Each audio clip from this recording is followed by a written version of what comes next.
According to Municipality James former CEO Matt Moore signed major multi-year contracts that directly violated the operating agreement. These were deals signed with.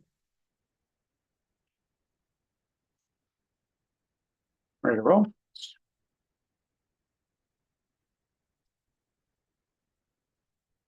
Okay.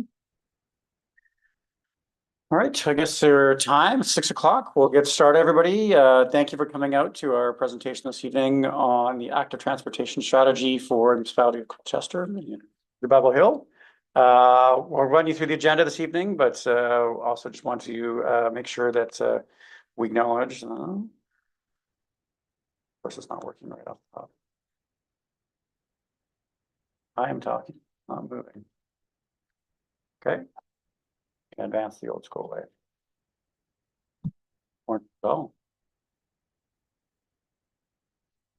Okay, let me try that. Perfect. There we go. Now we're back in action again. So Micmac acknowledgements in peace and friendship, and in the spirit of truth and reconciliation, we acknowledge that the Municipality of Colchester is located in the Mi'kmaq ancestral and unceded territories of the Mi'kmaq. We also offer an acknowledgement to the African Scotian community. We recognize that the African Nova Scotians are distinct people whose histories, legacies, and contributions have enriched that part of the Mi'kmaq and known as Nova Scotia for over 400 years. So this evening, we're going to walk you through sort of the project overall, the process we've made, what we've learned in the first round of engagement. We did a lot of interest holder and public engagements last November. I think was the timeline for that one. We're going to run you through some of the active transportation network concepts as well, and some of how those will be applicable for Colchester and Bible Hill. We're going to discuss a little bit about the proposed network and some of the corridors that we're looking at for that one overall, archingly. Talk you through a bit about the vision statement and guiding principles, some of the amenities programs, and next steps. From a functional perspective, if you do have questions, please put them in the chat, and Katie here will be happy to acknowledge them, and when suitable, we will welcome them. So feel free to interject at any point, and if it's relevant to the slides we're on, we'll certainly be able to answer that point. And if you have questions and you want to wait till the end, that's also acceptable as well.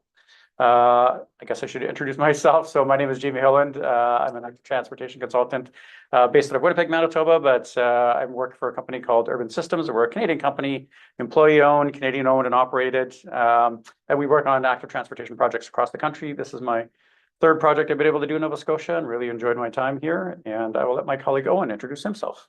Thanks, Jamie. My name is Owen Seifert. I'm also an active transportation planner with Urban Systems. I am based out of Sydney, Nova Scotia now as of the past 2 years or so. And like Jamie, I've had the chance to work with a few communities in developing active transportation in the Maritimes. It's been exciting for us, and working with Colchester and Bible Hill has also been a great opportunity. So looking forward to the discussion this evening and chatting about the next steps. Great. So we'll give you a quick project overview here. What is active transportation strategy? Basically, is we're looking at supporting walking, rolling, and cycling in Colchester, looking at developing some of those connections so people can walk between neighboring communities and cycle between neighboring communities and regions. Develop and refine important policy goals. Policy can actually have a huge impact on active transportation rates and levels of comfort.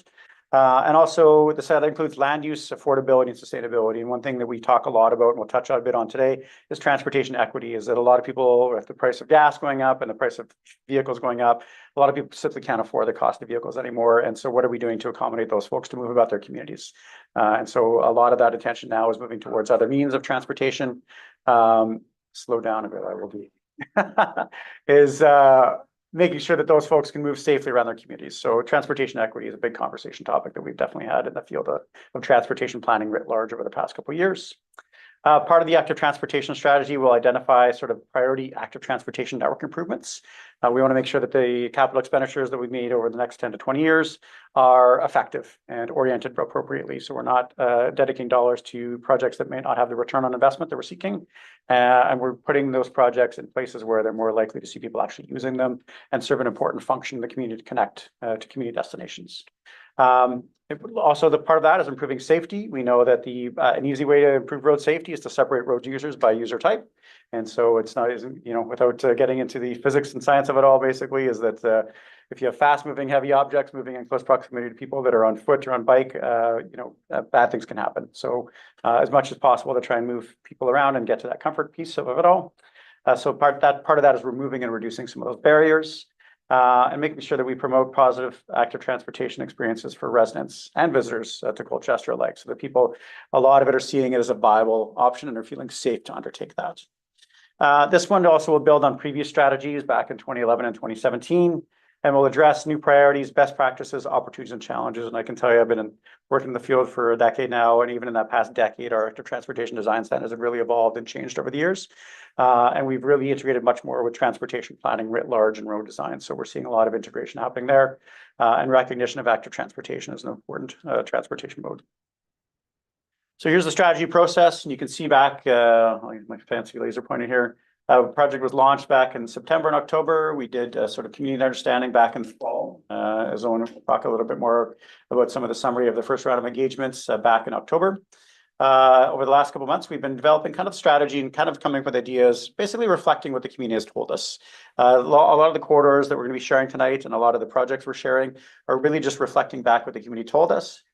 Conversations with staff and administration to talk about what viable projects, what kind of makes sense. Also looking at what some of the community destinations are, and then making some proposed recommendations upon those.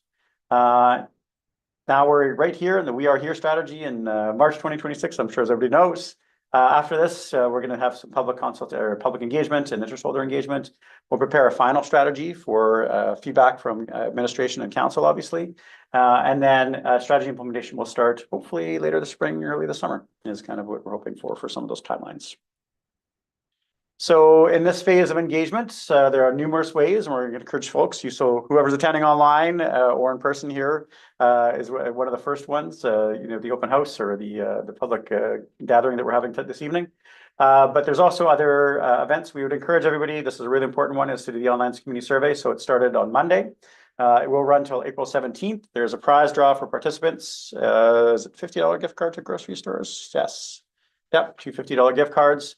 It takes about 10 to 15 minutes. It's an easy way. You can find it if you look at the Colchester websites. Look for active transportation. We'll also provide a link in the chat, I think is easy enough if we can. For folks, so we would strongly encourage you to get people out and do it. This is really your chance to have a say in what the active transportation network will look like for the next 10 years. So now is the time to have your voices heard. So we'd really encourage people to get online and do that as much as we can. There's also 2 public open houses in the coming week. There'll be one Thursday evening from 6 to 8 at the Village Hall over in Bible Hill. And then also on Saturday, we're going to be doing sort of 2 pop-ups at the rec at the Rath East Link Community Center from 10 to 12, and then again from 3:30 to 5:30. So feel free to stop by. Owen and I will be there. We're much nicer in person. We will chat away to you and make sure that we walk you through all the maps and the corridors and what we're thinking, and happy to answer any questions that you may have at that time. And to Bert on the 31st, that's the virtual session, correct?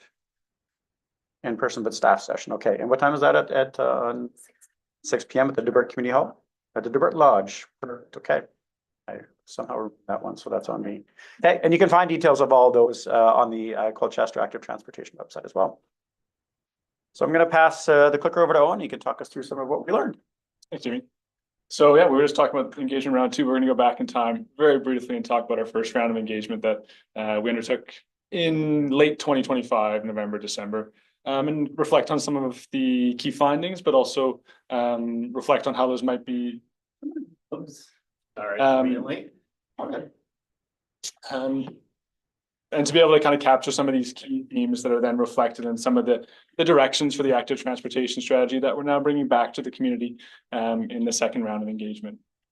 Just as a brief highlight of what we did in the first round of engagement, really trying to capture the issues, the opportunities, the barriers, the challenge that people experience when they try and walk, cycle, roll, move across the community, be it in Colchester or from Truro to Truro, and really be able to take in as many folks as we can, as many different voices, reflecting as many different viewpoints as we could.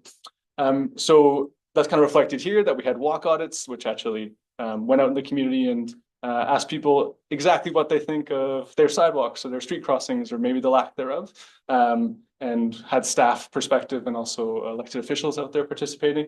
We got a survey and also some in-person engagement through open houses and pop-ups. And we also had 18 interest holders from different groups participate and lend their voice of lived experience to this process as well. I'm going to touch quickly on approximately 6 of the themes that were kind of overarching through through these conversations in the first round of engagement. Like Jamie already mentioned, safety and comfort were two key themes, both in the way that people interact when they're traveling actively on their feet, on their wheels, with traffic, but also with one another. And also recognizing that there's different ways to make people feel comfortable. Be it from actually creating linear infrastructure like sidewalks and bike lanes, but also different types of amenities that might help people feel comfortable on facilities that already exist, like washrooms or seating. We also recognize that connectivity and growing the active transportation network was a key theme as well. Recognizing that there's going to be gaps in the network that we want to fill, both connecting Colchester itself, but also finding ways to better connect to the town of Truro and many of the key destinations that are within both of these places. Another key theme was how we integrate with other modes, recognizing that public transit is a possibility in the near future in Colchester, but also that there's all sorts of other considerations for how people travel, particularly from rural areas into some of the more urban areas where key services might be located, and finding opportunities for people to integrate active modes with maybe the other types of ways they need to travel, be it in a bus or a car.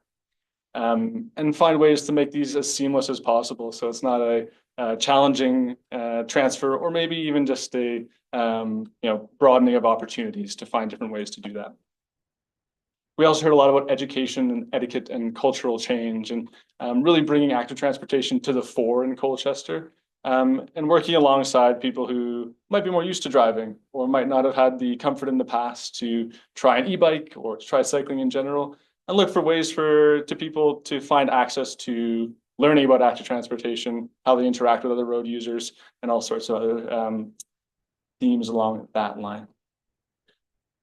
Equity, accessibility, and inclusion was also a key theme throughout.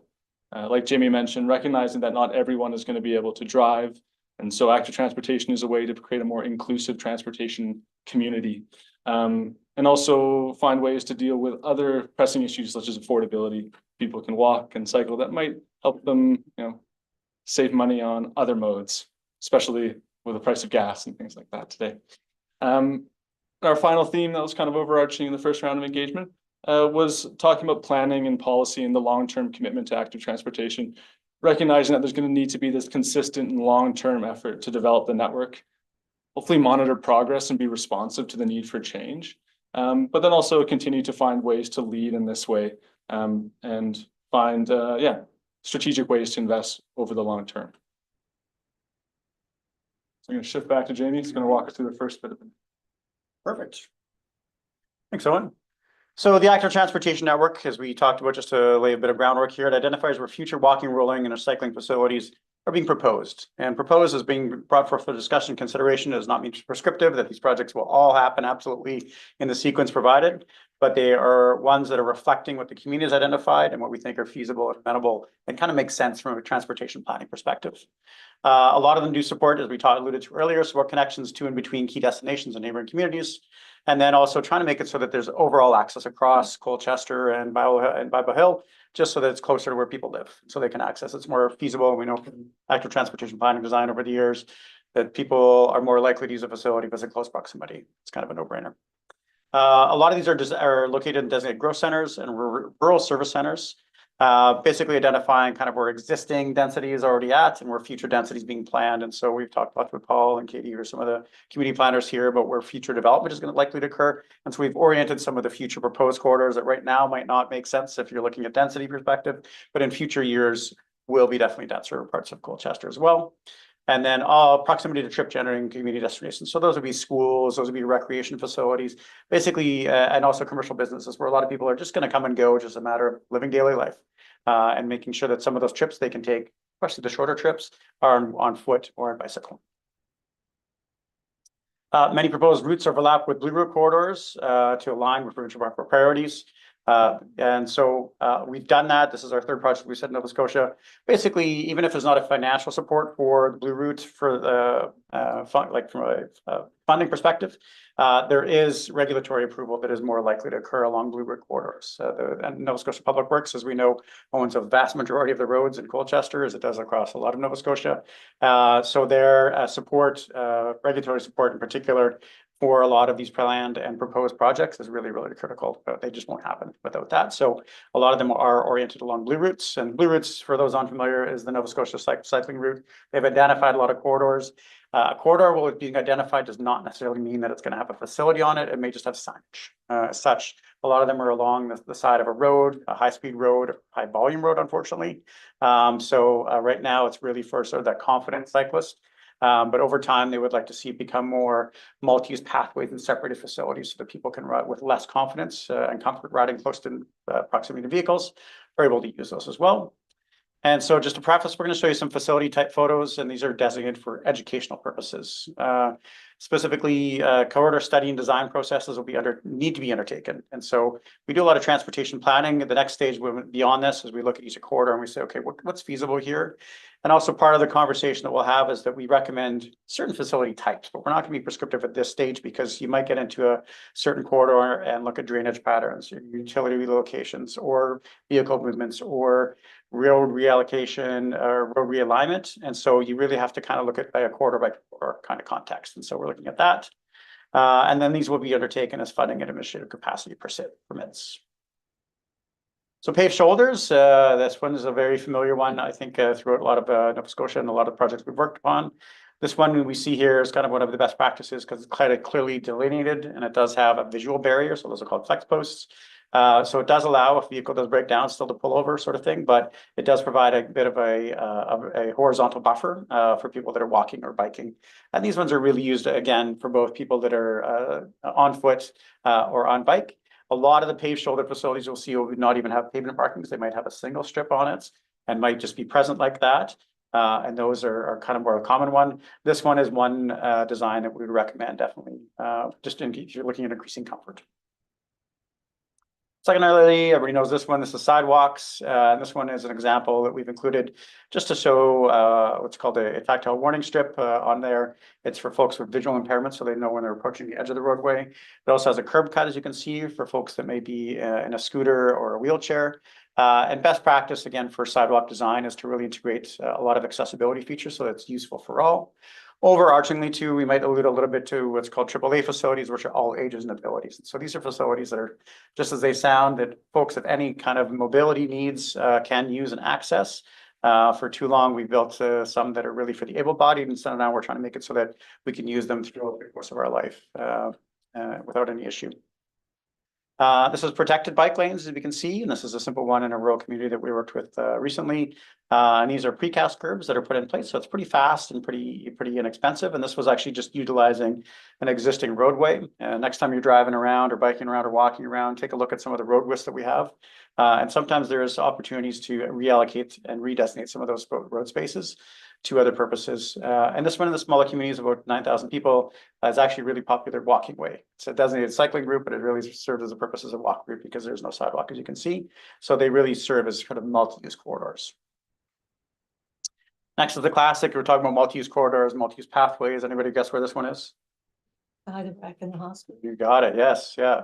In there. So very popular in smaller communities and rural communities, especially just because they are less expensive. They use existing land, often that the municipality or local government will have. Do allow for multi-user types, so hence the multi-use pathway, but easier to maintain. The comfort levels are high for people that are using them. And they're really the preferred facility type. They tend to be quieter, safer, and a little more comfortable for folks. And so we're seeing these in a lot of places. And then in our conversations with Nova Scotia Public Works, is any corridors that are like higher volume of vehicles or higher speed vehicles, this is the kind of facility that they would like to see as more multi-use pathways because it does appeal to a broader user group. This one is neighborhood bikeways. We see this as a common one too, especially if funding is a bit of an issue. So they're designated bikeways, and you can see this one has some sharrows, is what we call these little markings here. So pavement markings on here. Typically, this is kind of a level 1. So this is basically just a designated bike route. The next level up, as you'll see, would be, and we'll look at some traffic calming features on the next slide, is actually to try and reduce some of those vehicle volumes and bring down the vehicle speeds. So that is improves the comfort of people that are on foot or on bike, but is really kind of an inexpensive way of increasing your cycling network and some basic facilities like this, as you're seeing. Next is painted bike lanes. These ones were really sort of on vogue, probably 15 to 20 years ago, was doing the pavement markings on them. But over the years, they've become a little less popular just because they do not offer any sort of protection or separation from vehicles. So they are good for a certain segment of riders that are more confident, et cetera. But you typically aren't going to see a lot of kids or older folks that are using these facilities just because they are not super comfortable. But in areas where you do have a lot of constraints and you cannot put in protected facilities, these ones still do serve a function there. And then lastly, you'll see traffic calming here. And so this one is basically trying to narrow the road width on this one. So narrower lanes or smaller lanes close down and narrow the driver's field of vision. And they perceive that they need to slow down a little bit. Like if you're driving on the highway, it's nice and wide open, right? Drive in a very dense urban environment with a lot of trees and streetscape along the side.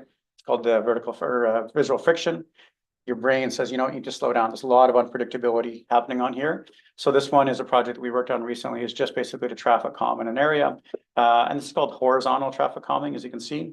Vertical traffic calming would be something you would see like a speed bump or a speed table, right? Where actually the vertical and the height of the road has changed. This one is basically a horizontal one, so the road width. And this is more what Nova Scotia Public Works does permit. They are not permitting horizontal deflection, but they are, vertical, but they do permit horizontal deflection this time. So that's why we are showing this one. And I'm going to pass it back to Noah Owen, who's going to talk about the network concept. Thank you, Jaden. I have to work on my laser pointer skills here. Yeah, the network concept. So really, this is what we have developed as a way to organize the long-term active transportation network. Like Jamie mentioned, we heard a desire to be flexible in the approach to implementation of the long-term network, be it for new walking and cycling facilities, but also improvements to existing facilities as well. So the way that the network concept is organized is into 4 different levels that help identify the different purposes of different routes in the network, but also indicate what type of service level and design approach might be taken in each different level, which might differ a little bit in terms of what types of facilities are suitable there, how it connects to the rest of the network, and ultimately how we see active transportation envisioned along each of these individual corridors. So we identified 4 different levels: the core network, supporting network, the rural network, and the rural Main Street network, which we'll touch on a little bit more next couple slides. So the core network is what we're calling the foundation of the long-term active transportation network. The intention of the core network is to provide the most direct and safe connections to key destinations and other trip generating facilities like schools or healthcare facilities, commercial areas, for example, and also areas of residential density where we might expect to have lots of people who might want to cycle and walk. And so we're really focusing on these as being the areas of perhaps the highest potential to increase active transportation use, but not the only areas for increased active transportation use either. This is kind of reflected in the potential facility types at the bottom, where we see multi-use paths and neighborhood bikeways, but also protected bike lanes and sidewalks. So generally facilities that offer good protection and comfort for people walking, cycling, and rolling. The next level is the supporting network, and really seeks to build off of the core network and provide better connections to those primary active transportation routes, but maybe also to seek out alternatives for people who might not be comfortable traveling on primary roads, for example. And really to build out a redundant network that hopefully offers people different options that fit their needs. Slightly different facility types that are envisioned for the supporting network, including multi-use pathways, sidewalks, and neighborhood bikeways like before, but also that local traffic calming element to hopefully encourage low speed and maybe low traffic volume corridors at the same time. The rural network really looks to some of the lower density areas of Colchester, and that might have limited growth potential, but can still play an important role in connecting the broader active transportation network and really hopefully creating a more region-wide active transportation network. This is where we see overlap with the Nova Scotia Blue Route and also the Trans-Canada Trail in a few places. And like Jamie mentioned, hopefully providing opportunities for collaboration on those routes as well. To reflect that more rural nature, we see facility types that are more amenable to that, like paved shoulders and multi-use pathways. And the rural Main Street network really is focusing on some of the rural nodes in Colchester, and hopefully being able to provide safe active transportation connections to areas that have clusters of local destinations and maybe slightly higher residential densities. and to allow for people to walk, cycle, and roll on those shorter trips if they'd like to. The focus here is similar in trying to lower vehicle speeds and create a more comfortable environment for people to travel back to transportation, while still hopefully preserving rural character, keeping down road noise and other objectives as well. And these are more in the paved shoulder and local traffic calming type of facilities that we envision for the Main Streets network. I'm going to show some maps of what we propose for the network here. There's going to be a lot on there, so I'll try and hit on a few of the highlights, but we can circle back later on if there's any questions about specific corridors. And this is where I get to test my laser pointer skills, so bear with me for a second. Good. So on this map here, we're really focusing in on Bible Hill, Valley, Salmon River, Brookside, and North River. So really the area of Bible Hill and surrounding. This is probably one of the areas with the highest density of the active transportation network, reflecting the both density of people in Bible Hill, both now and future, but also the density of services and other destinations like schools and the agricultural campus as well.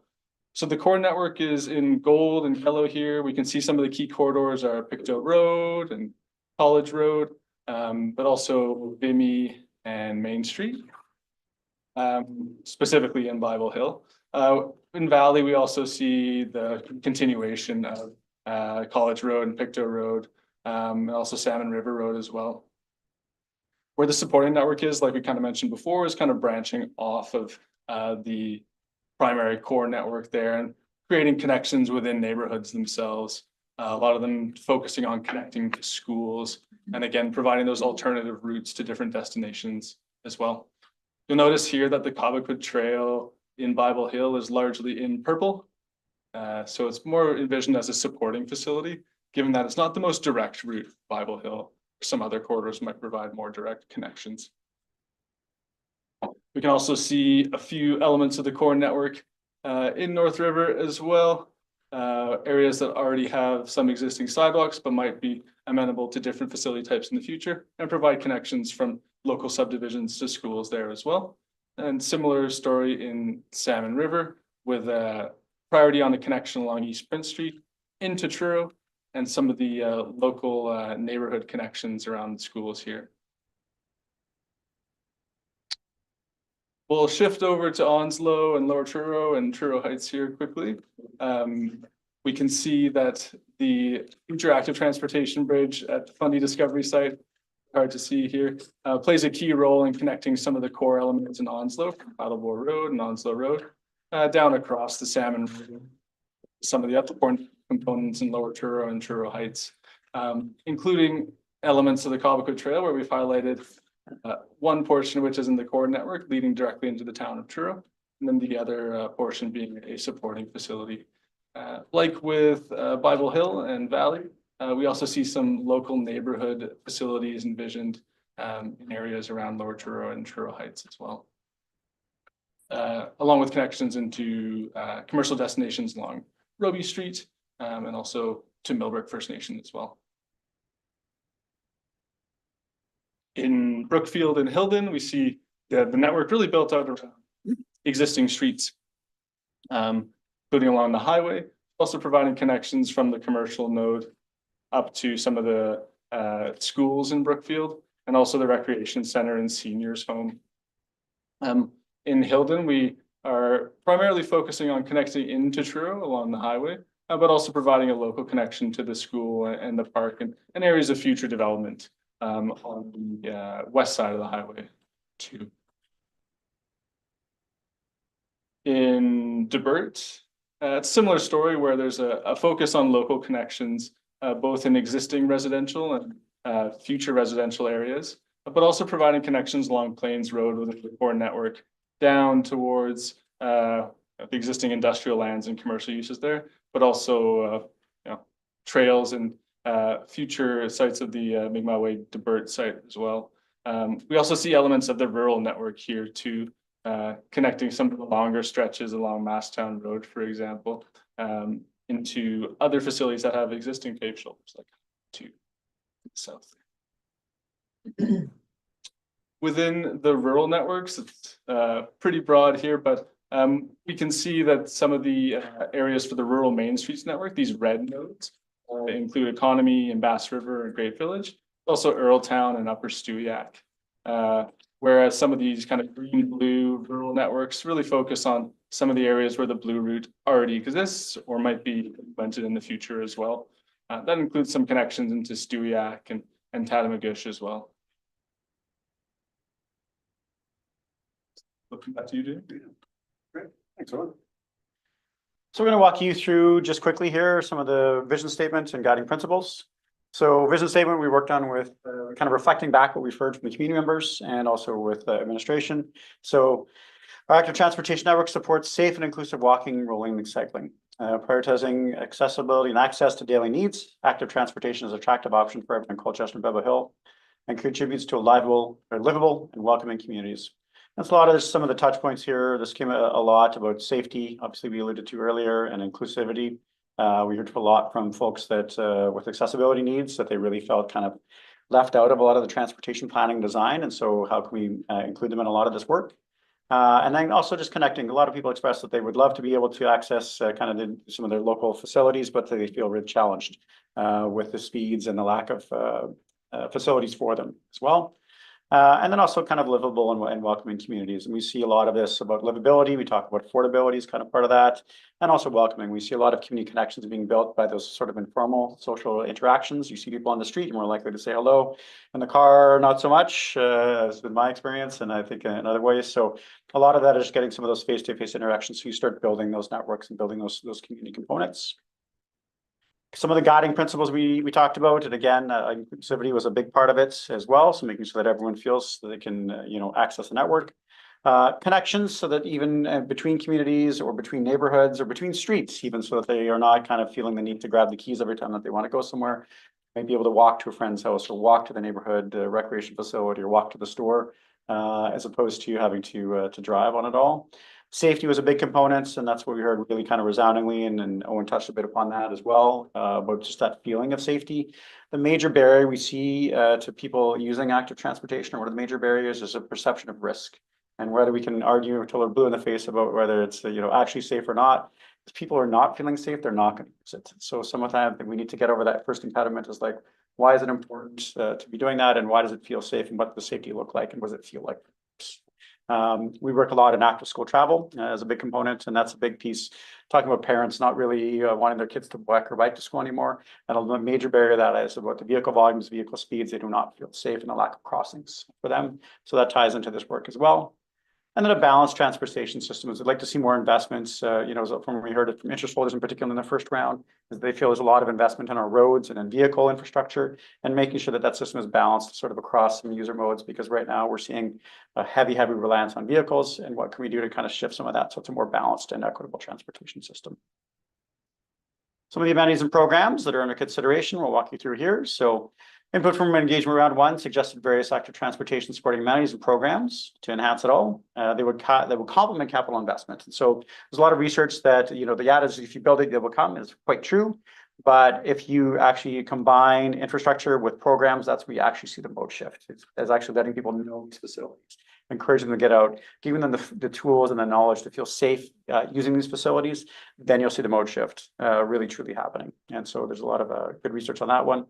And I've already talked about it at the last bullet. I'm jumping ahead of myself. So there you go. So educational programs, encouragement initiatives, and appropriate amenities really help support some of that mode shift that you want to see. So some of these supporting amenities can include flashing beacons at crosswalks. We're seeing for crosswalks, back in the day, you used to see the white signs or sometimes yellow signs, some pavement markings, and we kind of high-fived and said it was good enough. Research is on that's not really sufficient anymore. So what we're seeing a lot more is what's called rapid rectangular flashing beacons. They can be solar powered, and they can be installed kind of anywhere. And I've seen them already in Colchester itself. Compliance rates and stopping rates on those is much higher. So those are really kind of best practice that we're seeing. Public washrooms, we hear that especially from seniors, and I'm getting up there in years too, is that you need to wash them a little bit more. And so you're more likely to go on a walk, that you can have a spot to go to the bathroom and go for that long walk or that longer bike ride. And secondarily to that is rest areas and seating. Not everybody can walk, 5-10 kilometers without having a seat or taking a break. So how do we make that more feasible? More rest areas and seating for folks so that they can have kind of as a destination.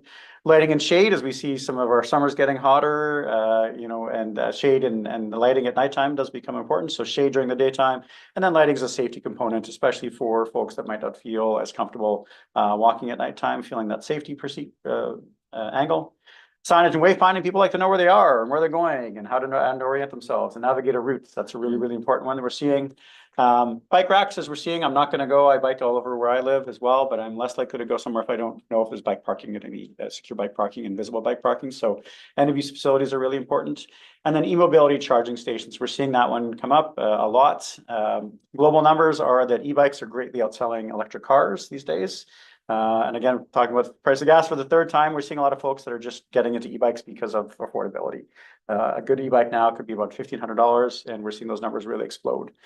So people are seeing them as a viable transportation option to really shorten some of those trips. Back in the day, if you were going to ride 20 kilometers, to and from work on your bike, you're getting sweaty and pretty hot. My wife has an e-bike. And I can tell you firsthand that is not that experience anymore. You can go a long distance quite comfortably without actually working with the sweat. So we're seeing a lot of folks make that switch, especially older folks. And around here, you've got hills, you've got long distances. And so rural communities we're working with, you're seeing a lot of folks buying e-bikes just for recreation, but also transportation.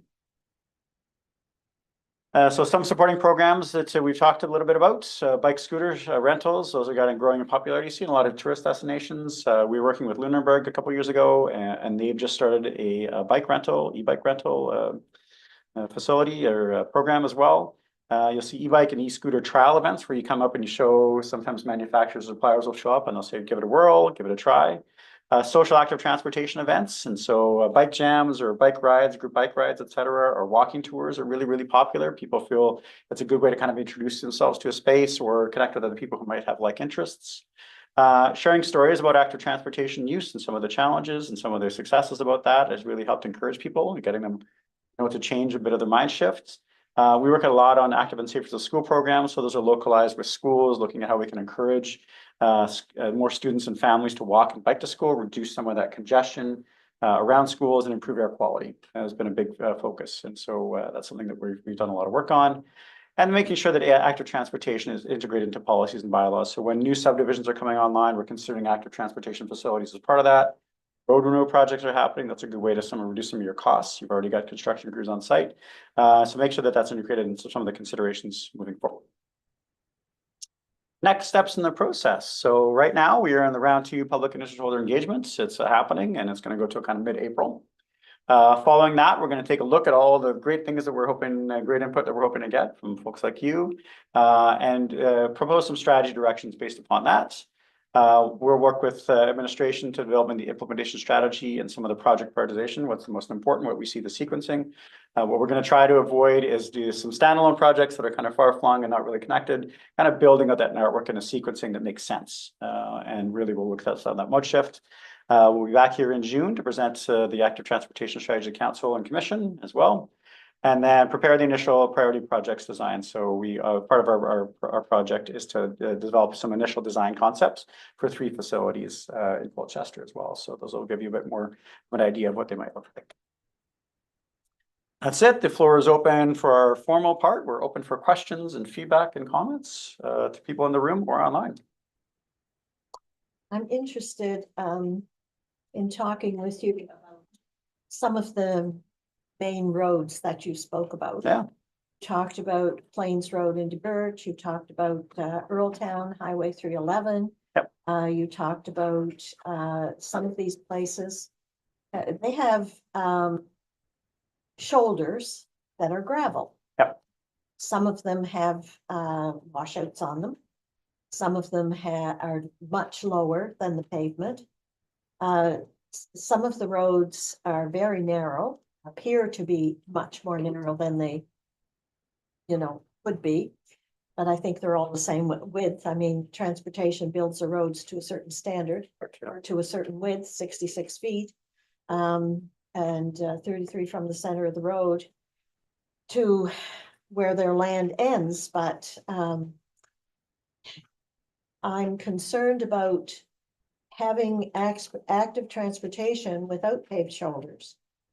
I'm concerned about the difference of height from the pavement when you're going along the main road, and I think in terms of Plains Road, because it's got a lot of truck traffic and they go over the edge of the pavement, and you can see chipped pavement in some areas and cracked pavement, crushed pavement, and a considerable dip between where the pavement is and the shoulder, which is gravel, is located. I understand the reasons why these main corridors are going to be great. I know the blue route comes along the Masstown Road and comes into Onslow and around the corner there when it comes on to Titleboro Road. And when we get the bridge over there, it's going to be excellent for active transportation, for bikers, for walkers, whatever. I think that, but right now, walking along some of those roads, I wouldn't do it. And having bicycle or bikes, whether they're e-bikes or regular bikes along the road, even motorcycles, it's challenging, to say the least. When we meet periodically with representatives of the Department of Public Works, Transportation is commonly known, and we have asked about paved shoulders, the answer we have gotten is, regardless of how many words are used to give the answer is no. And the reason is money. They can't afford to put those extra wide pavements on. And yet we recognize that the province is saying we want to have active transportation. Yep. We want to have people be healthier. We want, all of the things that we're dealing with right here. So you're in a bit of a catch-22 situation when you have challenging situations with the roads, the public roads, and challenging situations when it comes to finances to make those roads safer. And as it stands right now, I can tell you, I would not want to have a bicycle or a bike on the road because everybody is playing dodge the pothole. And it's, they've filled the holes, and this time of year, of course, with the pack that they have, it doesn't stay in, it's gone with in 24 hours to 48 hours, that holes are back again. And they're filled with water and you can't see where they are, and it's a danger. It's a danger for a car, let alone a bike. So we have our weather challenges here. We have our springtime pothole challenges, and we have the challenge, the biggest one of all is the financial challenge. How can we get these things to a standard where they are safe for our walkers, our bikers, people who are rolling, whatever the situation is, to use our roads as we would like to see them used? Yeah, I think you touched on a few good points there. And been our experiences working with other communities in Nova Scotia is that the provinces have a financial capacity or indicate have a financial capacity for a lot of those. So when we worked with the Municipality District of Lunenburg, for instance, they did do a shoulder widening project, but the local government didn't pay for that, even though it was a Nova Scotia Public Works road. So they will try, and it's a lot of downloading of those costs, unfortunately. Chester was in the same road as well. I guess is the real word term for some of those paved shoulders, and they had to incur significant costs, and those aren't cheap either. And they do incur, appeal to kind of a narrow user group, I would say, too, is those sort of confident road cyclists. So while they are a facility that we might consider or recommend in some locations, I would not recommend them writ large, just because you're not going to see the broader user group that you're getting to. So to your last point and your last question there, I think that the easiest way, and it might not be that there's a lot of routes on here and a lot of continuous long segments, and we kind of recognize that, and our vision is not that they're going to be a magic wand of several $1 million that are going to come out and build these all overnight. It's kind of in the sequencing as kind of putting them where we think that they're important. And again, we think it's also important to kind of build facilities that are not going to place people in imminent risk. So we're not kind of slapping some paint on the road, putting them on shoulders, as you said, to have a steep drop off or have a lot of pockmarked. looking at some separated facilities, and the trade-off that we kind of have to recognize, it might be smaller and shorter facilities, but they're gonna be to a higher standard. You kind of can't have your cake and eat it too, is have these AAA facilities everywhere that are comfortable with everybody for long continuous stretches, just as a function of finances, and we recognize some of those limitations. So when we are looking at the implementation of plan, I think we'll look at some of the shorter corridors that are more higher quality and really can give us the ROI that we want to see in terms of usage and uptake. So that's a short one. The longer corridors are kind of longer term planning.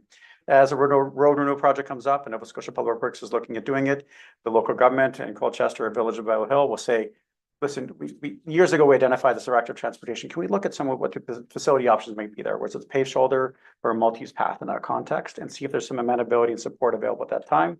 Hopefully financial situations change, at a provincial level and a funding level, because we have seen the support in the past. But we do recognize some of those limitations for sure in all of this. Yeah. Yes, and of course, in Colchester County, where we are a municipality. Yeah. We are not responsible for the majority of roads. Correct.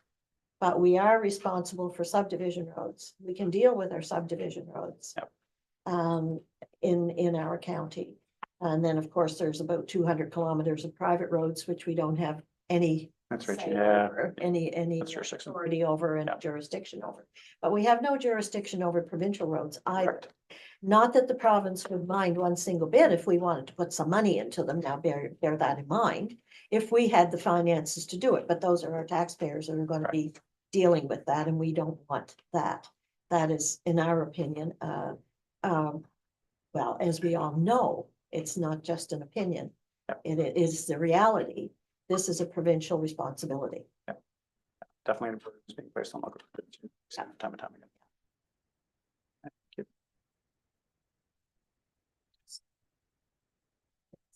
I have a question. Sure. I was noticing that a lot of your infrastructure really relates to paved roads. And I know a lot of our, rail trail system is gravel. We're not have the luxury of all that being paved. Yep. But I noticed like when you were heading out to Debert, that everything was focused around the paved roads and none of the gravel roads. Is there a reason? Not really. We were looking at corridors that were just sort of higher usage patterns is what we saw as being connections. Debert is interesting as well as you're talking, because it is obviously an industrial area. And so you're going to have a lot of heavy truck use. And then what's that? Sorry? Business park. Business park. Sorry. Yes. Business park area. So for Debert, we really would see more of a multi-use trail as being kind of the preferred facility type, just because the volumes are there. But to your question, there's no real particular reason that we've avoided gravel roads necessarily. Like we're not, It's a shame really, because as an active cyclist, Yeah. I think Truro and not even touch the highway, but 5 minutes of rural and be a messed out. Right, because you're taking, those back roads. Never be on a paved road. Yeah. And they all run along the corridor that you're talking about. Yeah. But it seems that those roads kind of overlooked. Yeah, They're good gravel roads. Yep. And they're there. I just wonder why would avoid those. yeah, necessarily. I think just again, in a lot of transportation planning, we're trying to connect more of the direct routes, from that lens so that it's going to point A to point B. A lot of transportation planning we're seeing on active transportation side have been really circuitous routes. And so your point is well taken, is all I'll say is like, your point is well taken, but generally try to avoid kind of like, well, let's put the cyclists here, back here, back here, back here. And then you get a really longer convoluted route as opposed to one that's more linear. And so not saying it's, what you're proposing is wrong. I think it's a good idea, but that's generally how the Throw principle. another one at you. The 311 is part of the blue route. Yeah. I've cycled the 311 many times. Yeah. Mayor's Point, it's, even as a confident cyclist, it's a hairy experience. Yeah. Agreed. But you can get to Tatamagouche without ever going there, and it's not much longer. Yeah. So once again, you avoided the gravel roads, and we in rural Nova Scotia have a lot of gravel roads. Yeah. And, we're not asking you to pave them. Yeah. And bikes these days, you spoke of e-bikes, a gravel e-bike is capable of managing all of those roads in a very easy manner. And you don't have to sweat and get all tired if you choose not to. So Yeah. I just think that the lens is so focused sometimes. I live in Toronto. We have paid bike paths everywhere. Yeah. Good Niagara Falls. It was awesome. We don't have paid bike paths here. Edmonton, the same. Yeah. So at the end of the day, I think we have rural Nova Scotia and rural Nova Scotia is made up of a lot of gravel. Yep. And we have the capability to, within the cycling communities these days and the technology that has changed. I think one should look outside that. Maybe we don't need taxpayer dollars because we're all tapped. That's just my perspective. Yeah. So great points. And I think we'll certainly look at any other corridors that are gravel that we could look at on it all. I think the main reason why we looked at the pay facilities is in talking with staff around maintenance issues and trying to make sure that we could actually maintain them in winter and in summer. A lot of the paths that we do on Tatamagouche Trail, especially, we're getting prone to washouts. So there's some concerns about that. And then also not maintained in winter. So that's part of the impetus for the paved trails. It's one of the groomers in Victoria Park. We don't groom anything in the county in our gravel system. We Yep. sure like to, Yeah. but you know. Can I ask through you, winter. what are you looking for on a gravel road? Some improvements for bikers? Actually, sorry, I wasn't looking for anything. I was just suggesting it should be part of the, Yeah. Part of. Like a designated corridor. like you've Yeah. taken that away and said it's not part of it. Okay. When we don't really need to go investing a lot of dollars, just include it. So basically signage and some wayfinding on it, just to say this is. I want to be glad to get there. Like, as you mentioned earlier in your presentation, we really just want to know how to get there. Yeah, that's a good point. Yeah, I've thanks. got a question about Roby Street. Yes, I live out towards Old Barns, and when I'm on my bike and wanting to go in town, off on the Cobble Trail, and I get to about Giant Tiger, and I'm faced with, well, Colchester County goes up to A&W, then it's the town. But I get on the sidewalk there, and I know bikes aren't supposed to be on sidewalks, but I'm not taking my bike yeah, on the sidewalk and driving on Roby Street. 2 lanes going in one direction, 2 lanes in the other. Right up. oh, the set kind Yeah, right up, that's so dangerous there. I section don't know here. what we could do about that. I am on the sidewalk just because I don't want to get killed. Yes, Although that's concerning for, like, on the sidewalk, the reason they don't want you on the sidewalk, because of the businesses that have they're not necessarily looking for you crossing. that's right. That's right. It's hard running through there as well, running or Yeah. walking even, somebody who goes that direction quite a bit. I don't find it safe for that exact reason. Like, people aren't looking for you as they're pulling out. It really is, Car central. yeah, very, very much. Oh, Death Alley. Yeah. Yeah, we walked along it back in October, I think, and even then, we were a big group, like highly visible and had near misses. Yeah. That just to your functions, like people are not looking for pedestrian. Yeah. That space. Try clearing the roadside sometimes Yeah, along there. We used to do that. Well, we still do it with Rotary.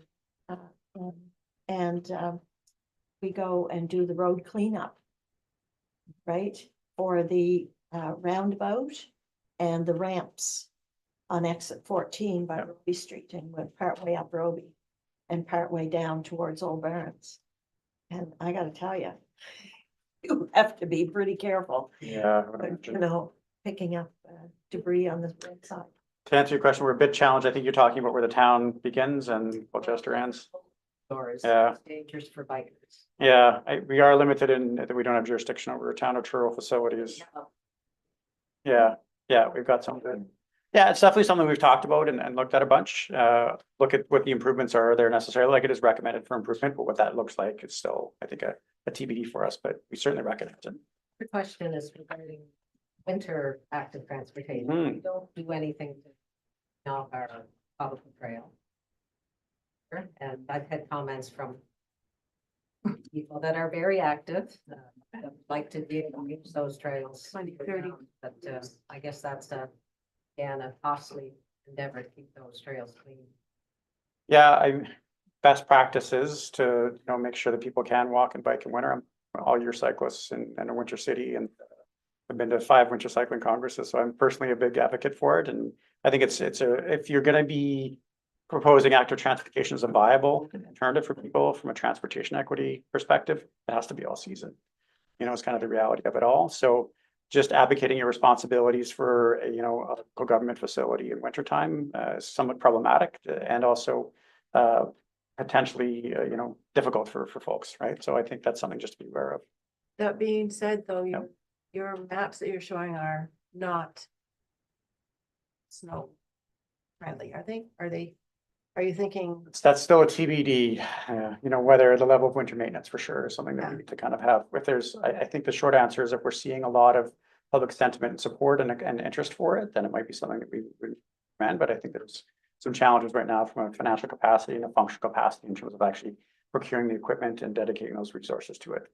So, You like in the winter, Dawn? yes. I have another yeah, question, and it's redundant from our fall consult.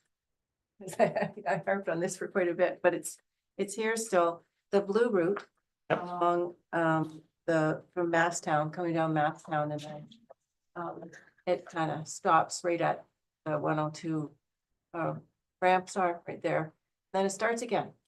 And so as a road cyclist, there's groups of us that go and we want to do this loop. We like loops. If anyone is road cycling, you want to do a loop. yeah, sure. And all the loops, more often than not, will take us in that direction, and we have to go back and forth to try to avoid that, because that would be a death trap right there. Yeah, Yeah. we didn't do a great job here, but if you go to the Onslow map. Yeah. When you're talking about the shoulder, We have identified that here.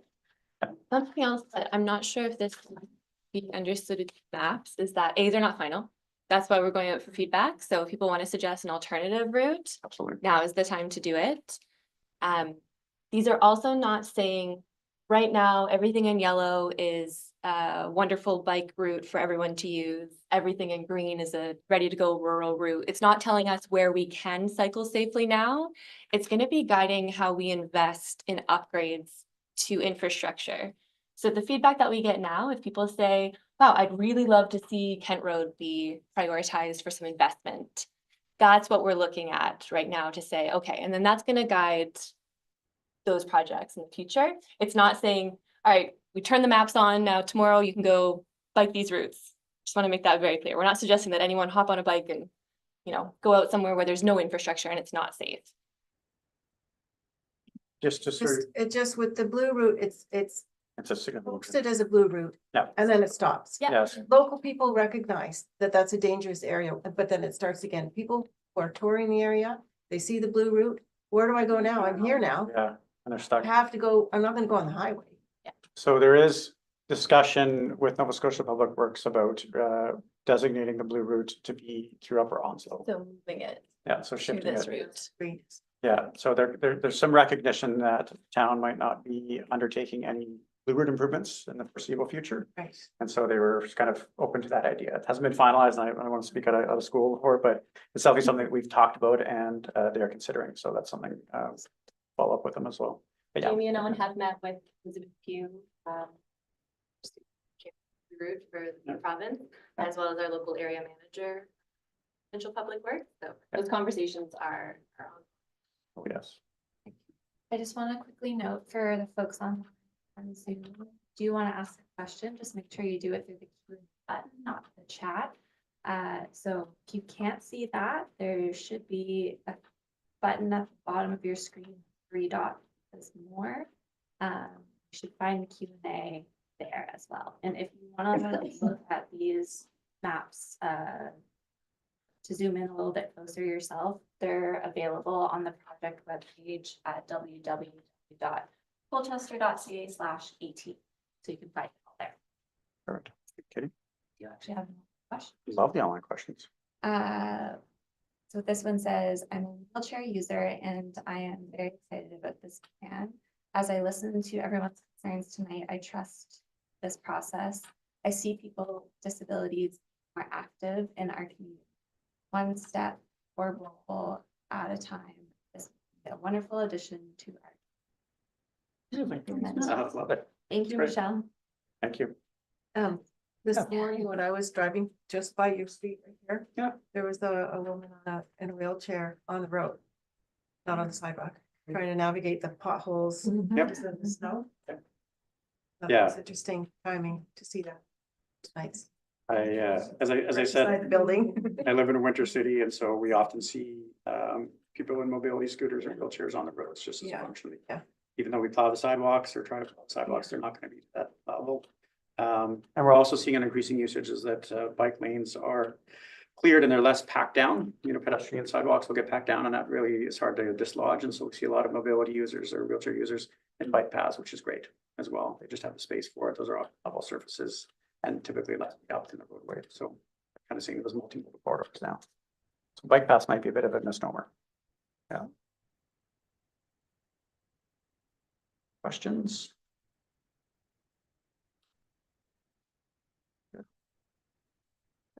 I think that's great. Appreciate every input and I appreciate the comments. This is the exact stuff that we're kind of looking for, is that we are kind of again reflecting back what the community has said, but we might miss perspective. So this is why we're doing another round of engagement to make sure that kind of consider them all and give them due thought and process on it. So we really appreciate all the inputs. We would encourage you to encourage others to submit the survey. The broadest diversity of voices makes for a more important strategy. We have our own ideas and preconceived notions, and we want to make sure that we're listening to other folks in the community. This is where you live, this is where you play, and we want to make sure the plan reflects that. Some of those. So thanks everybody for coming, and yeah, we'll see you online.